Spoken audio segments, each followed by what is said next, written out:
Joining me now is host of Primetime with Alex Stein on Blaze Media. Alex, welcome back to the program. I'm sure you remember this exchange on CNN last month where a lefty panel berated Republican Congresswoman Ms Mace because she apparently mispronounced Kamala Harris's name and that made her racist. And right. Kamala Harris, if Kamala, you said this will before. say Nancy what I want. It's Kamala. You're doing this on purpose, Congresswoman. That's disrespectful. You can't expect people to respect your service if you don't respect and walked that stage 25 years ago, she You're would a have white said woman it. She would have disrespecting a taken black that woman. That is achievement away from women. problematic. Mr. Dyson, That's let me get disgusting. in. That's the history and legacy of white disregard for the humanity of black people. Oh, so now you're calling me racist. I didn't say. I just said you weren't a BS. racist. That is complete No, you don't BS. have to intend racism to accomplish you are it. intending that Your I'm disrespect racist of Kamala Harris. Incredible stuff. And leading the charge there against Mace was Michael Eric Dyson, Professor of African American Studies at Vanderbilt University.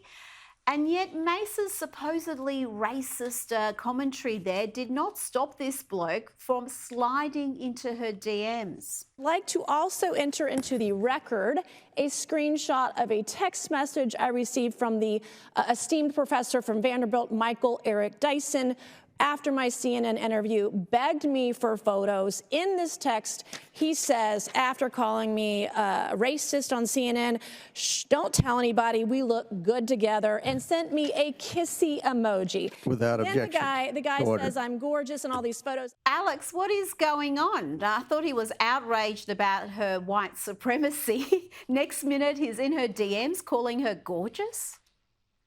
Well, he's a scholar, and they took this from a book called Rules for Radicals, written by Saul Alinsky, is where you accuse your opponent of doing what you're actually doing, which is being racist. When they make everything about race or gender, he's the actual racist. And the fact that he slid in Congresswoman Mace's DMs, that's not surprising. She's very attractive, but it shows you he's not very smart, because I think he's got probably a 0% chance with the Congresswoman whatsoever. So he's not only not very smart, he's also delusional, in my opinion.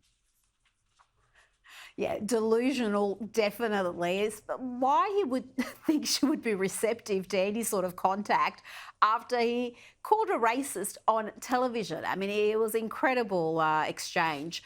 Now, First Lady Jill Biden, Dr. Jill, was seated at the head of the table at a presidential cabinet meeting.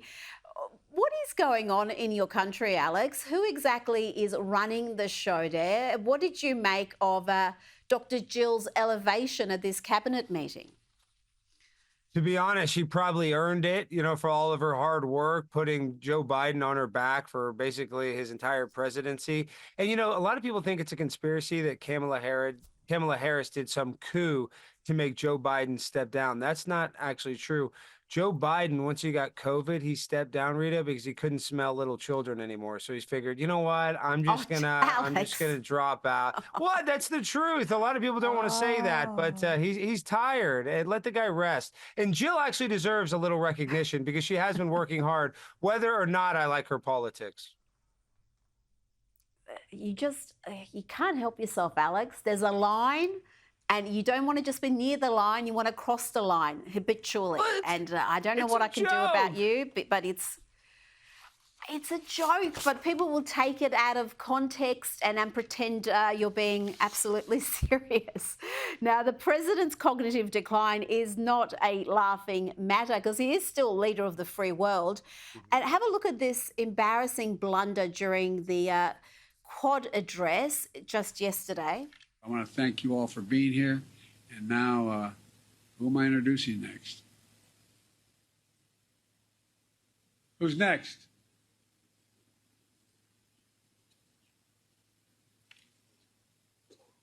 Distinguished guests, the Prime Minister of the Republic of India.